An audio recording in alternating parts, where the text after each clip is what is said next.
నమస్తే రమగారు. నమస్తే జయ. రమగారు, మనము ఎద్దనపూడి సులోచన రాణి గారి నావెల్స్ చెప్తూ ఉన్నాం. ఈరోజు కూడా దానికే మీరు రెడీగా ఉన్నట్లు అనిపిస్తుంది నాకు. మీ ఫేవరెట్ రమగారు ఆవిడ? నేను అలా చెప్పలేను. కొన్ని నావెల్స్ చాలా వాళ్ళలో అది కూడా కదా. సులోచన రాణి గారి కొన్ని నావెల్స్ నాకు చాలా ఇష్టం, అంతే. సులోచన రాణి గారి ఇష్టం అని చెప్పను. అలా చెప్పను. అలా చెప్పాలంటే మాలతీ చంద్రు గారి ఇష్టం. ఓకే. మాలతీ చంద్రు ఆవిడ ఏం రాసినా ఇష్టమే నాకు. సులోచన రాణి గారివి కొన్ని నావెల్స్ బాగా ఆకట్టుకునేలాగా ఉన్నాయి, నాకు నచ్చుతాయి అవి. ఓకే. అంటే ఆ నావెల్స్ ఆకట్టుకున్నాయి కాబట్టి ఇది కూడా చదివేద్దాం అనుకున్నాను. ఇది నాకు నచ్చలేదు అని కొన్నిటిని నాకు పక్కన పెడతారు, కొన్నిటిని పక్కన పెడతా. అంత ఎక్కదు. ఇవన్నీ రీసెంట్ గా చదువుతున్నావా లేకపోతే మీరు ఇదివరకే? అబ్బే, నా చిన్నప్పుడు ఏం మాట్లాడుతున్నావు చేయంటారా? బాగా చిన్నప్పుడే స్కూల్ డేస్లో చదివినవి. స్కూల్ డేస్ లోనే నావెల్స్ చదివేశారు? ఏమిటో నేను అంతే చేయ. మాకు అవకాశం ఉంది, అక్కయ్యలు పెద్దవాళ్ళు కదా. మా ఇంట్లో రకరకాల పుస్తకాలు ఉండేవి. పుస్తకం చదవడం బాగా 5 ఏళ్ల వయసు నుంచి ఉంది. అన్ని కథలు చదివేటాం. సీరియల్స్ కాశ్మీరా, అప్పుడు మేము అప్పుడే కాశ్మీరా కంటే ఇంకోటి ముందు ఏదో ఉండే అష్టావక్ర, అవన్నీ కూడా మేము సీరియల్సే చదివేవాళ్ళం. తులసి దళం, నేను స్కూల్లో ఉన్నప్పుడే, హై స్కూల్లో ఉన్నప్పుడే తులసి దళం వచ్చాయి. వెన్నెల్లో ఆడపిల్ల, నిశ్శబ్దం నీకు నాకు మధ్య, అవన్నీ ఎండమూరి వీరేంద్రనాథ్ గారి స్కూలింగ్లోనే. బాగుంది. మరి చదివేవాళ్ళము. మరి అంతకంటే ఇంకొంచెం ఒక అడుగు ముందువారే సులోచన రాణి గారు. కొన్ని కథలు చాలా బాగుంటాయి. నాకు ఆవిడ అంటే మానవ సంబంధాలని ఆవిడ ఆవిష్కరించే తీరు నాకు చాలా ఇష్టం, అవి నచ్చుతాయి. ఒకటి. రెండోదేమో ఎక్కువగా సులోచన రాణి గారి హీరోలందరూ స్ఫురద్రూపులుగా ఉంటారు. ఓహో, అందుకని బాగా ఇష్టమా? అందుకని చిన్నప్పుడు అందుకే ఇష్టంగా ఉండేది. ఇప్పుడు కూడా నాకు అదే అనిపిస్తుంది. ఈవిడ హ్యాండ్సమ్గా ఉండే అబ్బాయిని సెలెక్ట్ చేసుకుంటారు. ఆవిడ హీరోలో ఆవిడ ఇష్టం, అంతే అంతే. అమ్మాయిలు అందగత్యంగా ఉన్న వాళ్ళనే చెప్తుంటారు. హ్యాండ్సమ్గా ఉండే హీరోలు, పొడుగాటివాడు, తెల్లటి బట్టలు, మంచి పొడుగాటి కారు, బుగ్గ మీద పొడుగాటి సొట్టలు అబ్బాయిలు.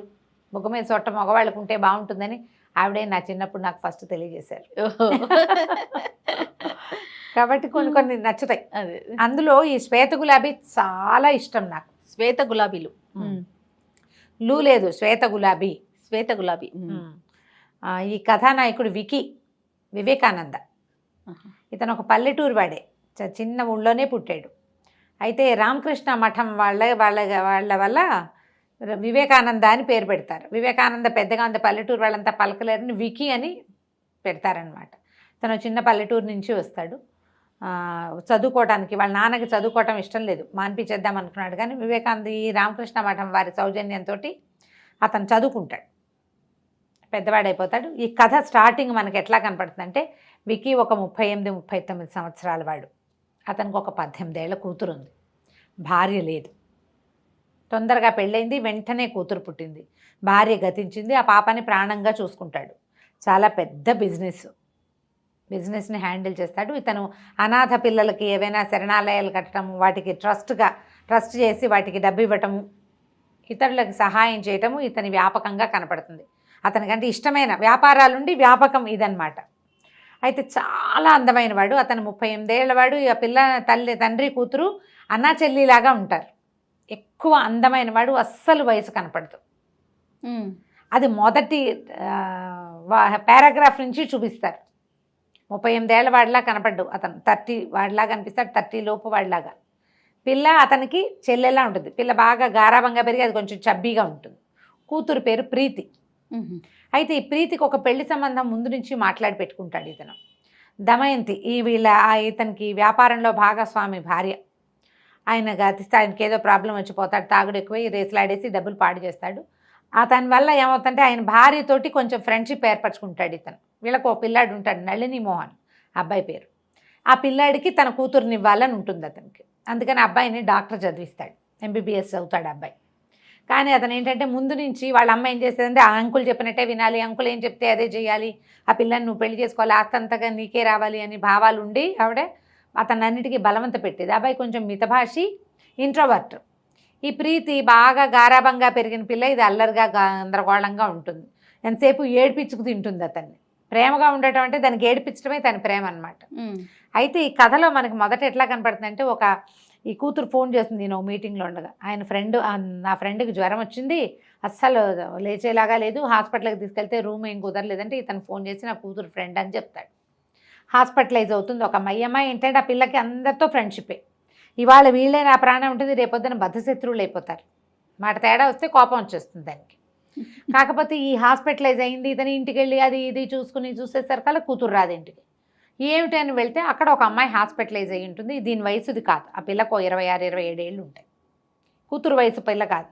వైజాగ్ వెళ్ళినప్పుడు ఆ అమ్మాయితో పరిచయం అయింది. వైజాగ్ ఈ అమ్మాయి ఏం చేస్తుందంటే కారులో అక్కడికి ఇక్కడికి డ్రైవర్ని తీసుకుని వెళ్ళటం, గుళ్ళు గోపురాలు వెళ్ళటం అలవాటు ఉంది. పెళ్ళిళ్ళకి వెళ్ళి అక్కడి నుంచి పెళ్ళికి వెళ్ళేది గుడికి. ఈ వైజాగ్లో సింహాద్రప్పన్న దేవాలయానికి వెళ్ళినప్పుడు పరిచయం. ఈ అమ్మాయి పేరు అనురాధ, అన్ను అని చెప్తుంది. అమ్మాయి కూడా బాగానే ఉంటుంది. టైఫాయిడ్ లాంటిది ఏదో, న్యూమోనియా లాంటిది ఏదో అనారోగ్యం, చాలా కష్టం. ఈ నళిని మోహన్ కూడా అక్కడే ఉంటాడు. ఆవిడ భలే ఆకట్టుకుంటుంది ఆ మంచం మీద ఉన్న అమ్మాయి. ఇతని వయసుదో, ఇతని కంటే కొంచెం పెద్దదో కూడా ఈ నళిని మోహన్ కంటే. తను ఎంబీబీఎస్ అయిపోయిన వాడు కదా. అయితే ఏమవుతుంది, సరే ఒక పూట గడుస్తుంది. ఆ రోజు రాత్రి ఇంటికి రాదు పిల్ల. ఇతనే హాస్పిటల్కి వెళ్తాడు. వెళ్ళాక చూస్తే సరే కూతుర్ని నువ్వు పడుకో, నేను చూసుకుంటానని చెప్పి తండ్రి కూతుర్ని పడుకోబెట్టి ఆ పిల్లని చూసుకోవడానికి దగ్గర ఉంచుంటాడు. నుంచుంటే ఆ అమ్మాయి కాసేపటికి అరిచి, మమ్మీ వెళ్ళొద్దు మమ్మీ, నేను నీతో వచ్చేస్తానని కలవరింతలు, జ్వరాల్లో ఒక రకమైన డెలీరియం వస్తుంది కదా. అయితే ఏమవుతుంది, ఆ అమ్మాయి ఏడుస్తూ ఉంటుంది. సరే కావలించుకుంటుంది, ఎవరో ఒకళ్ళు మనిషి పట్టుకుంటారు, పడిపోతుంటే పట్టుకుంటాడు. ఈ దగ్గర కూర్చునేసరికి ఆ మెడలో ఇంచి ఒక చిన్న డాలర్ ఉన్న గొలుసు బయటపడుతుంది. ఆ డాలర్ని పట్టుకునేసరికి అందులో ఒక ఫోటో ఉంటుంది. ఆ ఫోటో గుర్తుపడతాడు అతను. ఇతనికి తెలుసు, పారిజాతం ఆవిడ పేరు. పక్కపాపిడి చక్కగా రాస్తారు, పొట్టి చేతులు జాకెట్టు, పక్కపాపిడి, పెద్ద బొట్టు, చక్కగా అందంగా నవ్వుతున్న పారిజాతం. హడిలిపోతాడు, ఇదేంటి పారిజాతం ఫోటో ఇక్కడికి ఎట్లా వచ్చింది? తీరా చూస్తే ఈ పిల్లెవరో అతనికి తెలుసు. పారిజాతానికి ఒక కూతురు ఉంది, శ్వేత, 8 ఏళ్ల పిల్ల. ఆ పిల్ల చనిపోయినప్పుడు దానికి 8 ఏళ్ళు. తెల్లగా ఇంత బూరి బుగ్గలతో పొట్టి క్రాఫ్ట్ తోటి బుష్టిగా ఉండే పిల్ల స్థానంలో ఈ 5, 7, 5, 8 ఉండి ఇంత పొడుగున సన్నగా పొడుగ్గా మంచి చక్కగా కనపడుతున్న అవయవ సౌష్ఠవంతో కనపడే ఈ అమ్మాయి ఆ పిల్ల అంటే నమ్మలేకపోతాడు. ఆ అమ్మాయి ఒంటి మీద ఒక చోట పుట్టుమచ్చ ఉంటుంది, అతనికి తెలుసు. చూసి ఈ పిల్లే ఆ పిల్ల అని నిర్ధారించుకుంటాడు. ఆ పారిజాతం ఎవరు అని చెప్పాలి. ఇతను ఇక్కడ చదువుకోవడానికి సిటీకి వచ్చాడు. వస్తే కాలేజీలో ఏదో స్పీచ్ ఇస్తాడు. అందరు చాలా మెచ్చుకుంటారు. ఇతనికి చాలా చక్కగా మాట్లాడడం, స్ఫురద్రూపి మనిషి, బాగుండేవాడు. మామూలు బట్టల్లో ఉన్న పిల్లలు అందంగా కనిపిస్తారు, మగపిల్లలు. దానితో మంచి వాయిస్, బాగా మాట్లాడితే అట్రాక్టివ్గా ఉంటారు. అతనికి ఒక ఉత్తరం ఇస్తారు ఎవరో, రేపు వచ్చి కలుసుకో వివేకానంద ఇక్కడికి రాని, పారిజాతం అని పేరుతోటి. ఎవరో తెలియదు. ఇతను అక్కడికి వెళ్ళేసరికల్లా మనం ముందు చెప్పిన పారిజాతం అక్కడ ఉంటుంది. గుర్తుపట్టాడు. ఇతను చిన్నప్పుడు స్కూల్లో ఉండగా వాళ్ళ మేనమావ గారింటికి వెళ్ళేవాడు. వాళ్ళ పక్కింటి అమ్మాయి ఈవిడ. అక్కడ పార్వతి పేరుతోటి ఉండేది. నువ్వా అని ఆశ్చర్యపోతాడు. ఆవిడకి పెళ్లి కుదిరిస్తే ఆ అమ్మాయి ఇంట్లో నుంచి పారిపోతుంది, ఎవరితోటో పారిపోతుంది. ఇప్పుడు వేరేగా సెటిల్ అయి ఉంది. పెద్ద ఇల్లు, గుర్ఖా, ఓ డ్రైవరు, కారు, వంట మనిషి, గ్రాండ్ లైఫ్ స్టైల్లో ఉంది. ఇంత పిల్ల, 6-7 సంవత్సరాల పిల్ల. ఆవిడ ఈవిని చక్కగా తమ్ముడిలాగా చూసుకుంటుంది, చాలా ప్రీతిగా చూస్తుంది. బట్టలు కుట్టిస్తుంది, శుభ్రంగా భోజనం పెడుతుంది. హాయిగా ఆ పిల్లతో ఆడుకుంటూ అక్కడే ఉంటాడు.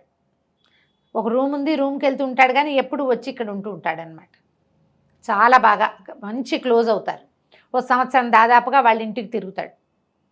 ఒకరోజు ఆ ఇంటికి వచ్చిన ఒక ఆయన దృష్టిలో పడతాడు. ఆయన ఎవరంటే ఈ అమ్మాయి ఎవరితో ఉంటుందో ఆయన. ఈ కుర్రాడు ఎవరికో గాలం వేసిందన్న ఫీలింగ్ వచ్చింది అతనికి. నిజానికి ఇక్కడున్న సంబంధం అది కాదు. ఈవిడికి ఏంటంటే ఒక హార్ట్ ప్రాబ్లం ఏదో ఉంది.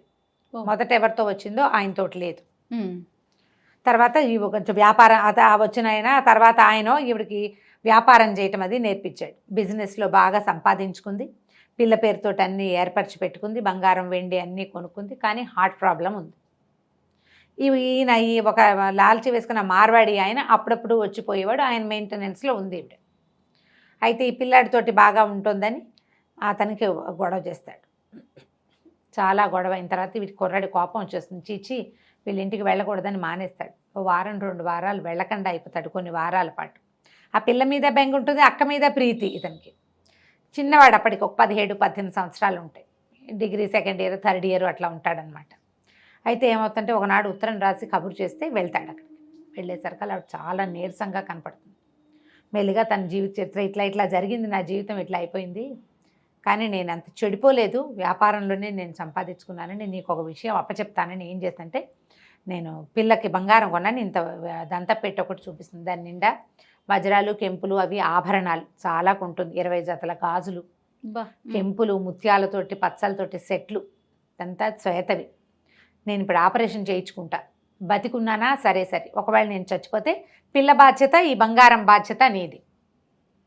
నేనే చిన్నపిల్లని కదా కంటాడు, కాదు నువ్వు మంచివాడివి, చిన్నవాడివి అయినా కూడా మంచివాడివి, నేను ఇవన్నీ ఎక్కడ పెట్టుకుంటానంటాడు, దానికి కూడా నేను ఏర్పాటు చేస్తానని మర్నాడు బ్యాంకుకి తీసుకెళ్ళి ఒక బ్యాంక్ అకౌంట్ ఓపెన్ చేసి ఈ పిల్లాడు చదువుకోవడానికి ఒక 20,000 రూపాయలు వేసేస్తుంది. ఇతని పేరు మీద లాకర్ తీసి ఆ లాకర్లో ఆ సామాన్లు అట్టు పెడుతుంది. నాకు ఏదైనా అయితే పిల్ల బాధ్యత నీదే నీదే నీదే అని చెప్తుంది. సరేనని ఒప్పుకుంటాడు. ఆపరేషన్కి వెళ్తారు, ఆవిడ కాస్త చనిపోతుంది సర్జరీలో. ఈ పిల్లని తెచ్చుకుంటాడు, ఏం చేస్తాడు మరి, ఆ ఇల్లు బాకిలి మార్వాడి ఆయనవి, ఈవిడిది డబ్బు బంగారము ఆవిడ ఏర్పరిచినవి ఆవిడవి అనమాట. ఆ బంగారం ఉంది కదా, ఈ పిల్ల పేరుతో ఇతని పేరుతో డబ్బులు వేసేసింది, ఇంకా వాళ్ళు వచ్చి మిగిలినవన్నీ లాగేసుకుంటారు, ఈ పిల్లని వదిలేస్తారు వాళ్ళు. పిల్ల ఆయన పిల్ల కాదనమాట, ఆ పిల్ల శ్వేతని తనతో తెచ్చుకుంటాడు. వాళ్ళ నాన్న వచ్చి కేకలేస్తాడు, అసలు నువ్వు వాళ్ళ ఇంటికి ఎందుకు వెళ్తున్నావు అంటాడు ముందు ఒకసారి. ఈ పిల్లని పెట్టుకోవద్దంటాడు, అయినా సరే వీడు ఒప్పుకోడు, నాతోటే ఉంటుంది, నేను వదిలిపెట్టను అంటాడు.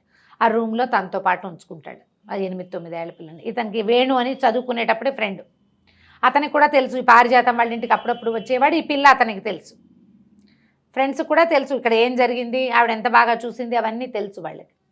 అయితే ఏమవుతుంది, వాళ్ళ నాన్న పెళ్లి సంబంధం కుదురుస్తాడు విక్కీకి. కుదిరిస్తే ఒప్పుకోడు, కానీ రామకృష్ణ మఠం వాళ్ళు ఒప్పిస్తారు. ఆయన పెళ్లి కూతురు తండ్రి డాక్టర్, వాళ్ళకు ఒక్కతే పిల్ల లక్ష్మి. సంబంధం కుదురుస్తారు. 18-19 ఏళ్ళకి ఆ కాలంలో పెళ్ళిళ్ళు చేసేవాళ్ళు. పెళ్ళి అయిపోతుంది. ఈ పిల్లని జాగ్రత్తగా చూడడం అత్తగారి లక్ష్మికి ఏం అభ్యంతరం, అమ్మాయి చిన్నపిల్లే, ఓ 15, 16, 17 ఏళ్ళది. ఈ తల్లికి నచ్చేది కాదు, ఆవిడ ఎంతసేపు దెప్పి పొడిచేది. దాంతో ఏం చేశాడు, ఈ పిల్ల ఇక్కడ హాయిగా ఉండట్లేదని మామగారితో ఆలోచించి హాస్టల్ ఉన్న కాన్వెంట్లో చేరుస్తారు. ఇంతలో ఈ అమ్మాయి ప్రెగ్నెంట్ అవుతుంది. లక్ష్మి వారం వారం వెళ్ళి శ్వేతను చూసొస్తాడు. ఈవిడ వెళ్ళంగానే వికీ అని పరిగెత్తుకుంటూ వచ్చి కావలించుకుంటుంది. చిన్నపిల్ల కదా, 8 ఏళ్ల పిల్ల, ఇతను ఒక 18-19 ఏళ్లవాడు. ఆ సరే ఇద్దరు బాగానే కలిసి ఉంటారు. పొద్దు 4-6 నెలలు గడిచాక, అమ్మాయికి 6-7 నెలలు వచ్చాక ఈ స్కూల్లో ఏదో అమరావతి అక్కడికి ఇక్కడికి ఎక్స్కర్షన్కి తీసుకెళ్తున్నామంటారు. తీసుకెళ్తున్నామంటే సరే ఒప్పుకుంటాడు, అన్నీ మాట్లాడతాడు, డబ్బులు కడతాడు. సరే ఈ పిల్ల వెళ్తుంది. ఒక 5-6 రోజులు వారం తిరిగేసరికల్లా పేపర్లో వార్త వస్తుంది, ఆ ఎక్స్కర్షన్కి వెళ్ళిన బోటు పగిలిపోయిందని, పిల్లలు చాలామంది పోయారు. పరిగెడతాడు, ఆ శవాల్లో ఎక్కడా ఆ పిల్ల దొరకదు అతనికి.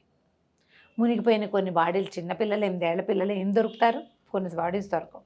పిల్ల చచ్చిపోయింది అనుకుంటాడు, పిచ్చిగా బెంగ పెట్టుకుని ఏడ్చి శోకాలు పెట్టేస్తాడు. అమ్మాయికి భయంగా ఉంటుంది, దాన్ని అక్కడెక్కడో పెట్టాం, దాన్ని ఉసురు పోసుకుని పుట్టే పిల్లలు సరిగ్గా పుట్టరేమోను అని భయంగా ఉంటుంది. సరే మొత్తానికి కానీ కొద్ది రోజులకి డెలివరీ అయ్యి అమ్మాయికి ఒక ఆడపిల్ల పుడుతుంది. ఆ పిల్లని మర్చిపోలేకపోతాడు ఆ శ్వేతని. ఎప్పుడూ తన గుండెల మీద ఉన్నట్టే ఉంటుంది. ఒక 2 ఏళ్ళ ముందు స్నేహం ఉంది, తర్వాత 1 సంవత్సరం తను పెంచాడు ఆ పిల్లని, తనతోటే పాటే ఉంది కదా. అక్కడి నుంచి ఏమవుతుంది, కూతురు పుట్టేసరికల్లా ఏదో ఒక మిల్స్ లాంటివేవో అమ్మకాలకు వస్తాయి. మామగారు వద్దంటాడు, కానీ సరే మిల్లుని తీసుకుంటాడు. ఆ మిల్లు తీసుకున్నాక ఈ పిల్ల పుట్టడం, ఈ మిల్లు పెట్టడం, ఈ రెండింటితోటి ఆ శ్వేతని కొంచెం పక్కకు పెట్టుకుంటాడు మనసులో. మెల్లిగా సెటిల్ అవుతాడు. కొత్త 2-3 సంవత్సరాలు అయ్యేసరికి ఈ లక్ష్మికి ఏదో జబ్బు చేసిపోతుంది. అయ్యో, మిల్లు పిల్ల మిగులుతారు ఇతనికి. ఆ పిల్లని పెంచుకుంటాడు. అప్పుడు డబ్బు అవసరమైతే పారిజాతం ఇచ్చిన నగలన్నీ తాకట్టు పెట్టి డబ్బులు తీసుకుంటాడు. ఇంకేముంది, శ్వేత ఎలాగూ లేదు, అదే. కానీ అమ్మమంటారు. మార్వాడి కూడా అమ్మేయండి, చాలా ఖరీదైన నగలు, బోల్ డబ్బు వస్తుందంటే, బోల్ డబ్బు నాకు వద్దు, నేను ఇదే చేస్తా, తాకట్టు పెడతా, డబ్బులు మళ్ళీ కట్టి మళ్ళీ తీసుకుంటాను, నేను ఏమీ చేయలేని స్థితి వచ్చాక అప్పుడు ఏదైనా ధర్మకార్యాలకు వినియోగిస్తా పారిజాతం పేరు మీద అని చెప్తాడు. ఓకే. ఆ నగలు అతని దగ్గరే ఉంటాయి లాకర్లో. ఈ పిల్లకి కాస్త పెద్దదవుతుంది, భార్య లేదు కదా, ఆ పిల్లని అట్లాగే చూసుకుంటాడు. ఇక ఈ మిల్స్ గిల్స్ పెరుగుతాయి, వ్యాపారం పెరుగుతుంది. పిల్ల కూడా 18 ఏళ్ళదైంది. 18 ఏళ్ల తర్వాత ఆ పిల్ల, 8 ఏళ్ల పిల్ల పోయిందనుకున్న పిల్ల అతనికి మంచం మీద కనపడుతుంది. ఇదంతా గుర్తొస్తుంది. ఆ పారిజాతం ఆవిడ మర్చిపోలేడు అతను. సరే ఈ అమ్మాయిని ఎలాగైనా తన దగ్గరే ఉంచుకోవాలని ఉంటుంది. కానీ చిత్రంగా చిన్నపిల్ల తప్పిపోయింది, పిల్లగా లేదు, ఇప్పుడు పెద్దగా ఉంది. అతని మనసు తగిలిపోతుంది ఆ అమ్మాయి మీద. ఆ పిల్లని తనతో ఉంచుకోవాలి, కూతురుగా ఉంచుకుందామన్న ఊహ రాదు. అప్పుడు ఆ రోజుల్లో అయితే 10-12 ఏళ్ళు భార్యాభర్తల పెళ్ళిళ్ళకి అసలు వారే కాదు. ఇప్పుడు మనం చాలా ఆలోచిస్తున్నాం, కానీ ఆ కథ నాటికి చూడు, పైగా అతన్ని యంగ్గా చూపిస్తారు కథలో. సరే కొద్ది రోజులు అయ్యాక అమ్మాయి ఆరోగ్యం కోలుకున్నాక ఇంటికి తీసుకొస్తారు. ఆ అమ్మాయి కూడా ఇతనికి అట్రాక్ట్ అవుతుంది. మెల్లిగా ఆ అమ్మాయి జీవిత గాథ, ఎక్కడిది ఏమిటి, ఎవరి దగ్గర ఉంటుంది, అవన్నీ తెలుసుకోవడానికి ట్రై చేస్తే, నాకు తెలీదు, నేను ఎవరికో దొరికాను, వాళ్ళు ఎవరో నన్ను పెంచారు. ఆ తర్వాత వరమ్మ గారిని ఒక వంట చేసే ఆవిడ నన్ను తీసుకుంది. వీపు మీద ఒక గాయం ఉంటుంది ఆ అమ్మాయికి. ముందు ఆ నదిలో పడిపోయిన పిల్ల ఒక ఆయనకి దొరికింది. ఆయనకి చచ్చిపోయిన పిల్లల్లో ఓ పిల్ల పేరు అనురాధ. ఈ పిల్లకి స్పృహ లేని ఈ పిల్లకి అనురాధ అని పేరు పెడతాడు. ఆ గొలుసు మాత్రం అమ్మాయి మెడలో ఉంటుంది, ఆ లాకెట్. అది తప్ప ఇంక ఏ ఆనవాళ్ళు లేవు. ఆ పిల్లని పెంచుకుంటాడు. ఆయనకు ఒక రెండో భార్య ఉంటుంది. ఆవిడకి తెలుస్తుంది ఈ పిల్లని కొంచెం పెద్దదాన్ని చేసి తర్వాత దాన్ని తానే చేసుకోదలుచుకున్నాడని. పెంచుకున్న అతనికి పెంచుకోవడం ఎందుకు, దొరికింది 8 ఏళ్ల పిల్ల. 8 ఏళ్ళు ఉఠావుగా బాగానే ఉంది, పుష్టిగా. ఒక 4-5 ఏళ్ళు కనుక పెంచితే 14 ఏళ్ళు వస్తే పిల్ల ఈడేరితే ఇంకేమిది, కాపురానికి పనికి వస్తుంది. అలాంటి ఊహ చేస్తాడు. దాంతో ఆ పిల్ల అక్కడి నుంచి తప్పించుకోవడానికి దానికి తిండి తిప్పలు కూడా లేని ఎంత దుస్థితిలోనే ఉంటుంది. ఇంత కోటీశ్వరులు అయ్యింది, తల్లికి డబ్బుండి మాయనమ్మ చూడగలిగే మామయ్య ఉండి కూడా అమ్మాయికి అలాంటి దుస్థితిలోకి వెళ్ళిపోతుంది అనమాట. ఓ వంట చేసి ఆవిడకి సహాయంగా పంపిస్తే ఇక ఆవిడ తనతో పాటు కూడా తిప్పుకుని ఈ పిల్లని తన పిల్లలతో పిల్లగా పెంచుతుంది. 10-12 ఏళ్ళు వచ్చేసరికల్లా వరమ్మ గారి ఇంట్లో చేరుతుంది. ఆవిడకు 2-3 ఆడపిల్లలు ఉన్నారు. పిల్లలకి సహాయంగా ఉంటుందని తన పిల్లలు చదివించి ఈ పిల్లని సహాయంగా ఉంచుకుంది. సంగీతం వచ్చు పిల్లకి, కొంచెం చిన్నప్పుడు కూడా పాడేది. క్రమంగా ఆవిడ గొంతు బాగుందని ఇంటికి వచ్చిన సంగీతం మాస్టర్ తోటి ఈ పిల్లకు కూడా ఏముంది సంగీతం పాడుతూ నేర్చుకుంటుంది. చక్కగా సంగీతం వచ్చు, బుద్ధిమంతురాలు, చెప్పిన మాట వింటుంది. ఏ అక్కయ్యకి అవసరమైతే ఆ అక్కయ్య ఇంటికి వెళ్తుంది. ఒకళ్ళు కేకలేస్తే ఇంకోళ్ళ ఇంటికి, వాళ్ళ కేకలేస్తే ఇంకోళ్ళ ఇంటికి. దీనికి పెళ్ళి ఎవరు చేస్తారు? అట్లా 10-12 ఏళ్ళకి తన దగ్గర చేరిన పిల్లకి 26 వచ్చేదాకా తమ ఇంట్లోనే ఉంచుకుంటుంది ఆవిడ. పెద్ద ఇబ్బందులు ఏం లేవు, కానీ జీవితం మీద ఏ ఆశ లేదు.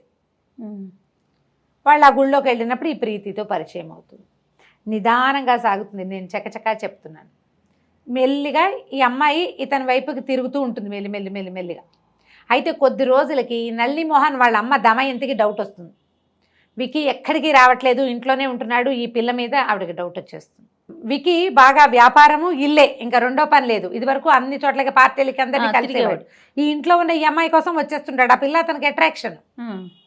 చిన్నతనమే కాదు, ఇప్పుడు కూడాను. ఓకే, ఎలాగైనా ఆ పిల్లల్ని తమతో ఉంచుకోవాలి. ఆ ప్రీతి నేర్పడానికి ఇంకేం అవకాశం ఉంది, ఇంటికి వచ్చేస్తుంటాడు. ఇతను ఎక్కడా కలవటం లేదు. ఈ పిల్ల ఎవరో వీళ్ళ ఇంట్లో చేరిందని తెలుసుకుంటుంది నళిని మోహన్ వాళ్ళమ్మ. ఆవిడకి ఏంటంటే తన కొడుక్కి వికీ కూతుర్ని ఇచ్చి పెళ్లి చేసుకోవాలి, వికీ తనవాడుగా ఉండాలని ఉంటుంది ఆవిడకి. విచిత్రమైన ఆలోచనలు అనమాట. అలాగే ఉంటాయి. ఆవిడ బాగా మెయింటైన్ చేస్తుంది, పల్చటి చీరలు అవి కట్టుకుని మెయింటైన్ చేసినా విక్కీ కంటే పెద్దదిగానే ఉంటుంది. కానీ విక్కీని చేయి జారనివ్వకూడదు అనుకుంటుంది. విక్కీ తన్నే చూసుకోవాలని ఆవిడ ఉద్దేశం. ఈ కొత్తగా చేరిన పిల్ల దీంతో వచ్చేసరికల్లా ఇబ్బందికరంగా ఉంటుంది. ఆవిడకి ఏం చేయాలో తెలియదు. మధ్యలో ఓ రోజు ఎప్పుడు వచ్చి నేను వైజాగ్ వెళ్తున్నాను, నువ్వు కూడా రాని టికెట్ బుక్ చేసేస్తుంది. ఈ లోపల వాళ్ళ ఇంటి నుంచి ఒక ఉత్తరం వస్తుంది, ఆ అక్క దగ్గర నుంచి, నువ్వు ఇప్పుడు రాబోక మేము ఎక్కడికో వెళ్తున్నాము అని. దాంతో పంపించమంటారు. ఆవిడ కొళ్ళు మండిపోతుంది. ఈ వికీ అట్రాక్షన్ ఈ అమ్మాయిదే అని తెలుస్తుంది. ఏంటంటే ఇప్పుడు ఆడవాళ్ళకి ఒక ఇన్స్టింక్ట్ ఉంటుంది. మగవాళ్ళ మొహం ఎవరిని చూస్తే వెలుగుతోందో ఆడవాళ్ళు తెలిసేసుకుంటారు. అది ఎంత బాగా చూపిస్తారో ఈ కథలో. ఎవరైనా ఇద్దరి మధ్య ఆకర్షణ ఉందో లేదో తెలుసుకోవాలి అంటే వాళ్ళ మొహాలు, వాళ్ళ ఒకళ్ళొకళ్ళు ఎదురుపడ్డప్పుడు వాళ్ళ మొహాలు ఎలా ఉన్నాయో చూడాలి, పరిశీలించాలి. ఈవిడికి డౌట్ వస్తుంది, ఆవిడ నిర్ధారించుకుంటుంది. ఎలా ఈ అమ్మాయిని తప్పించాలో తెలియదు. ఇంతలో ఏమవుతుంది, ఇతని ఫ్రెండ్ వేణు వస్తాడు. ఎక్కడో ఉంటాడు అతను అనుకుంటా, బెంగళూరు ఆ వైపు, బహుశా ఏదో చల్లటి ప్రదేశం. అతను ఇక్కడికి వచ్చేసరికల్లా ఈ అమ్మాయిని చూస్తే ఆశ్చర్యపోతాడు. ఏమిట్రా అమ్మాయి ఎక్కడైనా చూసిన మొహంలాగా ఉందనుకుంటాడు. ఎందుకంటే పారిజాతాన్ని చాలాసార్లు చూశాడు కదా. ఈ అమ్మాయి కదిలినప్పుడు వాళ్ళ అమ్మ మొహం కనపడుతూ ఉంటుంది. పొడుగాటిది పిల్ల, బాగా పారిజాత కంటే పొడుగు, కానీ వాళ్ళ అమ్మ లుక్స్ కనిపిస్తాయి. చిన్నతనంలో చూసిన వాళ్ళని గుర్తుపడతాం కదా, చూసిన మొహంలా ఉందని. అయితే వివేక ఏం చేస్తాడంటే వికీ మొత్తం దాచకుండా చెప్తాడు వేణు, ఎందుకు ఇంత ఆలోచిస్తున్నావు, ఆలోచించద్దు, పెళ్లి చేసేసుకో ఈ పిల్లని అని చెప్తాడు. కానీ చేయలేకపోతాడు. అబ్బాయి తన గతం పట్ల ఎలా ఫీల్ అవుతోందో అవి అతనికి బాగా తెలియదు అనమాట. సరే అక్కడి నుంచి వీళ్ళు నలుగురు కలిసి ఆ కూతురు అన్ను ప్రీతి వీళ్ళిద్దరూ వేణు అండ్ విక్కీ నలుగురు కలిసి బెంగళూరు వెళ్తారు. చక్కగా 1-10 రోజులు హాయిగా తిరుగుతారు. సడన్గా ఒక టెలిగ్రామ్ వస్తుంది, ఇక్కడ ఏదో కంపెనీ పోతుందని. తీసుకొచ్చేస్తాడు మళ్ళీ వెనక్కి. మధ్యలో 1-2 సార్లు వీళ్ళు క్లోజ్ అయ్యే సందర్భం వస్తుంది. ఈయన పట్ల ఒక అట్రాక్షన్ ఉంది కదా అమ్మాయికి, దాంతో ఏదో కొంచెం సన్నికర్ష ఏర్పడుతుంది. ఆయనతో ఉంటే తనకు బాగుందని తెలుస్తూ ఉంటుంది అమ్మాయికి. ఎవరైనా ముట్టుకుంటే నచ్చదు అలాంటి గుణం ఉన్న అమ్మాయి ఇది ముట్టుకుంటే బాగుందనిపిస్తుంది. ఎంత స్మూత్గా రాస్తారంటే ఒక కనపడని ఒక రొమాన్స్ వర్డ్స్లో లేదు. అది ఎంత బాగుంటుందో, భలే స్వీట్గా రాస్తారు. సరే మళ్ళీ వెనక్కి వస్తారు. వెనక్కి వచ్చిన తర్వాత ఎలాగైనా ఈ అమ్మాయిని సెపరేట్ చేయాలి. ఇంతలో ఏమవుతుంది, ఆ నళిని మోహన్ నేను మీతో మాట్లాడాలి, మీరంటే నాకు ఇష్టం అని చెప్తాడు ఈ అమ్మాయికి. ఏం చేయాలో తెలీదు. ఈ పిల్లవాడిని పెళ్లి చేసుకోవాలనుకుంటుంటే వాడికి పోయి ఇదంటే ఇష్టం అని పెడతాడు. ఈ అమ్మాయి సింపుల్గా ఉండటము ఇవన్నీ అతనికి నచ్చుతాయి. అక్కడి నుంచి ఇతను ఏం చేస్తాడు, విక్కీ నువ్వేం సంగీత పాఠశాలలో చేర్చాలనుకుంటా, చాలా బాగా పాడుతుందని. కానీ ఈ అమ్మాయికి ఏం డిగ్రీ లేదు, ఉద్యోగం రాదు. అందుకని తను పెడుతున్నటువంటి అనాథ బాల శరణాలయం అవి చూపించి దాన్ని కేర్ టేకింగ్ చేయమంటారు. అయితే అమ్మాయి అంటే ఇక్కడ ఒక కళ్యాణ మండపం కట్టచ్చు కదా అని ప్రపోజ్ చేస్తుంది. ఇంత ప్లేస్ ఖాళీగా ఉంది, తనకు బాగుంది ఐడియా, అదేదో కట్టడం మొదలు పెడతాడు. ఇంతలో ఈవిడ వచ్చేసి దమయంతి వచ్చి అనురాధని గట్టిగా కేకలేసేస్తుంది, నువ్వు ఇట్లా చేస్తావు అట్లా చేస్తున్నావని. ఆ నళిని ఏమో చెప్తాడు వాళ్ళ అమ్మకి, నేను అనుని పెళ్లి చేసుకుంటాను అని. దాంతో ఆవిడ చెడామడా తిట్టేసరికల్లా పారిపోతుంది, వెళ్ళిపోతుంది, నేను వెళ్ళిపోతున్నానని చెప్పి వెళ్ళిపోతుంది. అక్క వాళ్ళ ఇంటికి వెళ్తుంది. 2-3 కొద్ది రోజులు చూసాక ఈ విక్కీ ఇంకా ఉండలేకపోతాడనమాట. ఆ అమ్మాయి కోసం ఆ ఊరు వెళ్ళి వాళ్ళ అక్క వాళ్ళకి నాకు ఉద్యోగం ఇస్తావు, 800 జీతం ఇస్తానని వాళ్ళని ఒప్పించి 800 వస్తుందంటే వాళ్ళకి హెల్ప్ఫుల్గా ఉంటుంది కదా. చచ్చి చెడి చేసినా 300 కూడా రాని రోజులు. నువ్వు 400 ఇచ్చుకుని మాకు 400 పంపించచ్చు, నాకు సహాయంగా ఉంటావు, 10 ఏళ్ళ నుంచి నిన్ను ఉంచుకున్నాను కదమ్మా అని అక్క బాబా ఇద్దరు బతులాడతారు. ఈ రూముకి తీసుకెళ్తాడు తనతో పాటు హోటల్కి. తీసుకెళ్ళి జరిగిన కథ అంతా చెప్పేస్తాడు. దానికి తెలుసు కొన్ని లీలగా ఏంటి, ఒక ఉయ్యాల ఏదో ఒక ఇంట్లో తిరిగేదాన్ని, మా మమ్మీ నాకు తెలుసు, ఎవరో అంకులను ఉండేవారు నాకు గుర్తులేదు, కొన్ని అప్పుడప్పుడు కల్లో ఉన్నట్టు ఉంటాయంటే ఆ మొత్తం ఫోటోలు చూపిస్తాడనమాట. వాళ్ళ ఇంట్లో ఒక కృష్ణుడి బొమ్మ, ఒక ఫౌంటైన్ అవి ఉంటాయి. మొత్తానికి ఆ అమ్మాయి కాస్త ఇతనికి ఒప్పుకుంటుంది తనతో ఉండిపోవటానికి. వాళ్ళకి చెప్పేస్తారు, వాళ్ళ అక్క బావ కూడా చెప్పేస్తాడు, పిల్ల మా అక్కయ్య కూతురే ఇట్లా ఇట్లా అయిపోయింది, ఇంతకాలానికి దొరికింది, ఈ ఒంటి మీద ఒక పుట్టుమచ్చ ఉంది, ఆ గొలుసు అదే అండ్ నేను గుర్తుపడతాను. ఫోటో చూపిస్తే ఆవిడ ఈ మొహం ఈ అమ్మాయి మొహం ఒకేలా, తన ఫోటోలన్నీ ఇతని దగ్గర ఎందుకు ఉంటాయి. వాళ్ళు కూడా సంతోషించి ఒప్పుకుంటారు. ఇంటికి తీసుకొస్తాడు, కూతురికి చెప్తాడు. చెప్తే ఒప్పుకుంటుంది. అది ఒప్పుకుని ఏం చేస్తుంది, అన్న దమయంతికి చెప్తుంది. తీసుకెళ్ళి చెప్పేసరికి పక్కపక్కనవి దొంగ కథ చెప్తున్నారు, మీ నాన్న దాన్ని పెళ్లి చేసుకోవడానికి మీ నాన్నని వల్ల వేసుకుంది, మీ నాన్నని కాకుండా చేసింది అన్ను, పెళ్లి చేసుకుందామని అడుగుతాడు అనురాధని. అడిగితే అమ్మాయి ఏమంటుందంటే, ప్రీతి పెళ్ళి అనుకున్నావు, ఆ పిల్ల పెళ్ళి అయిపోనివ్వు ముందు, దాని పెళ్లి మీద మన పెళ్ళి ఎఫెక్ట్ పడుతుందేమో, అది వెళ్ళాక అప్పుడు మనం ఆలోచిద్దామని చెప్తుంది. కానీ తనతో తీసుకొస్తాడు కదా. ఈ అమ్మాయి ఏం చేస్తుంది, ఈ దమయంతి మాటలకు పడిపోతుంది. ప్రీతి గమనిస్తుంటుంది, తల్లి తండ్రితోటి అమ్మాయి క్లోజ్గా ప్రవర్తిస్తోందని దీని కోపం. నా ఫ్రెండు, మా నాన్న నీకు కూడా నాన్నే కావాలి, నువ్వు నా ఫ్రెండ్ కదా అంటుంది. అని చెప్పి చెడా మడా పొట్లాడి, నీకు సిగ్గులేదు, నీకు అది లేదు ఇది లేదు, పో మా ఇంట్లో నుంచి, మా నాన్న నాకు కాకుండా చేస్తున్నావు అని చర్చి కేకలు పెడుతుంది. ఆయన కాస్త లెంపకాయ కొడతాడు, పిచ్చిబాగుడు బాగుతావా నువ్వు అని. కొట్టేసరికి అసలు జీవితంలో నేను దెబ్బతినలేదు, ఫస్ట్ టైం నీ వల్ల, నువ్వు రాక్షసివి, నువ్వు వచ్చాకే మా నాన్న నాకు కాకుండా పోయాడు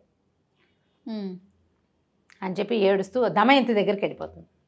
ఇక్కడ ఏం చేయాలి వీళ్ళు, నాకేం వద్దు, ప్రీతిని తెచ్చివు చాలు అని వికి, నాకు ఇంకేం వద్దు, నాకు ప్రీతే కావాలంటూ. అంత ప్రేమగా ఉంటుంది ఆ ప్రీతి దీంతో. ఏం తీసుకొస్తాడు, అమ్మాయిని ఎంత బతిమలాడినా నేను రానంటుంది. నువ్వు నన్ను మోసం చేసావు, నువ్వు దాని వల్ల పడిపోయావు, నేనే ఆ పిల్లని ప్రేమిస్తున్నానని చెప్పలేకపోతాడు. కూతురికి ఎట్లా చెప్పాలో అతనికి అర్థం కాదు. సరే నానా గందరగోళం అవుతుంది. అక్కడి నుంచి ఏం చేస్తుంది, దాని 18వ పుట్టినరోజు వస్తుంది. 18 ఏళ్ళు నిండితే మేజర్ అయిపోతుంది కదా. వెంటనే నా ఆస్తి నాకు స్వాధీనం చేయమని కాగితం రాసి ఇది చేస్తుంది, కేసు వేయిస్తుంది దమయంతి. పెళ్లి సంబంధం పెళ్లి చేసేస్తానని అడుగుతాడు దమయంతిని. మొత్తం ఆస్తి అంతా మీరు ప్రీతి పేరు మీద రాస్తేనే చేసుకుంటామంటుంది. ఆవిడ ఊరుకోదు, ఆ విక్కీ తన చేతిలోంచి జారిపోయాడని. దాంతో ఇంతలో నళిని మోహన్ తిరిగి వస్తాడు ఎక్కడి నుంచో వెళ్ళి.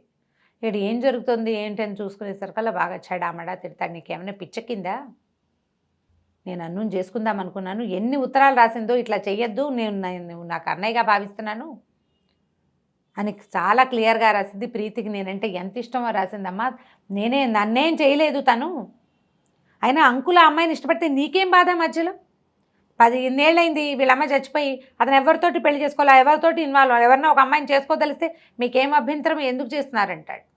ఇంతలో వేణు వస్తాడు. వచ్చేసరికి ఈ గొడవలంతా జరుగుతున్నాయని తెలిసి అతను అడుగుతాడు, మరి ఇన్నేళ్ళు నింది ఈ దమయంతి కూడా మీ నాన్న వెంటపడింది, అయినా మీ నాన్న ఏమి చేయలే, ఇది చెప్పింది ఇది కథ కాదు, ఇది అక్షరాల నిజం, నేను కూడా పారిజాతం వాళ్ళ ఇంటికి వెళ్ళేవాడిని, శ్వేత వీడితో పాటే రూమ్లో ఉంది, మీ అమ్మ నాన్నల పెళ్ళయ్యాకే అది యాక్సిడెంట్లో చచ్చిపోయింది, దానికోసం ఏడ్చేవాడు, ఆ పిల్ల దొరికింది, అది వాళ్ళకి ప్రేమ కలిగింది అమ్మాయి మీద, ఏం తప్ప అది, నీకు 18 ఏళ్ళు నువ్వు పెళ్లి చేసుకుని మొగుడుతో వెళ్ళిపోవాలనుకుంటున్నావు, 38, 39 వచ్చిన మీ నాన్న మాత్రం ఒంటరిగా ఉండాలని ఎలా కోరుకుంటావు, సరే అయ్యో నేను చాలా తప్పు చేశానంటే తీసుకెళ్ళి, ఇంతలో ఏమవుతుంది, ఈ నళిని మోహన్ పరిగెత్తుకుంటూ వస్తాడు, మీకు జరిగిన శాస్తి జరిగింది, అనురాధ స్లీపింగ్ పిల్స్ తీసుకుని చనిపోయేలాగా ఉంది అని హాస్పిటల్కి పరిగెడతారు. అమ్మాయి ఎవరి దగ్గరకో వెళ్తుంది. ఇది అనాథ శరణాలయంలో ఉంటారు కదా, అక్కడ ఉన్న పిల్లల్లో ఒక ఆఫీస్ అసిస్టెంట్ ఎవరో ఉంటుంది, కళ్యాణం ఏదో క్యారెక్టర్, వాళ్ళ ఇంటికి వెళ్ళింది, రాత్రి పడుకుంది, పొద్దున్నే చాలా స్లీపింగ్ పిల్స్ వేసేసుకుంది. ఇక బతికుండి ప్రయోజనం లేదు, అదికి ఎలాగూ దక్కేది లేదు, ఈ పిల్ల తండ్రి విడిపోతున్నారు కదా తన వల్ల అని చాలా కష్టపడి బతికిస్తారు. బతికిస్తాక తర్వాత ఈ ప్రీతి చాలా ప్రాధాయపడి ఒప్పిస్తుంది అనమాట, పెళ్లి చేసేసుకోమన్న వాళ్ళ నాన్నని ముందు అమ్మ నాన్నతోటే నా పెళ్ళి అవుతుందని వాళ్ళిద్దరికీ పెళ్లి చేశాకే ప్రీతి పెళ్ళి అవుతుందన్నమాట. ఆ శ్వేత గులాబీ అని పిలిచేవాడు. వాళ్ళ ఇంట్లో ఎక్కడ ప్రతి చోట అసలు మనకు మొట్టమొదటి చూపించడం కూడా ఒక ఆకుపచ్చటి రెమ్మలు, వాటి మధ్యలో తెల్లటి గులాబీ పువ్వు చెప్తారు. అతనికి వైట్ గులాబీలు అంటే అంత ఇష్టం. ఆ తెల్ల గులాబీ లాగా ఉండే అమ్మాయి మీదకి కోసమే ఉండి ఉండి ఉండి ఉండి చివరికి ఆ పిల్ల దొరికాక పెళ్లి చేసుకుంటాడు. శ్వేత గులాబీ చాలా బాగుంది రమ్మగారు, భలే ఇంట్రెస్టింగ్గా ఉంటుంది చదివితే. అయితే యంగ్గా ఉండే వాళ్ళు మనకి ఇప్పటికీ కొంతమంది కనిపిస్తారు. కథ బాగుంటుంది. 18 ఏళ్ల పిల్లకి పెళ్ళేమిటి అనిపిస్తుంది, కానీ చేసేవాళ్ళు 70s ఏం పెద్ద ఆలోచించే వాళ్ళు ఏం కాదు. చాలా ఇంట్రెస్టింగ్గా ఉంటుంది కథ. తాపీగా చదివితే ఇంకా ఇంకా ఇంకా ఇంకా చాలా బాగుంటుంది. ట్రై చేసి చదవండి, స్క్రిప్ట్లో దొరుకుతుంది. సూపర్. నమస్తే రమ్మగారు. నమస్తే.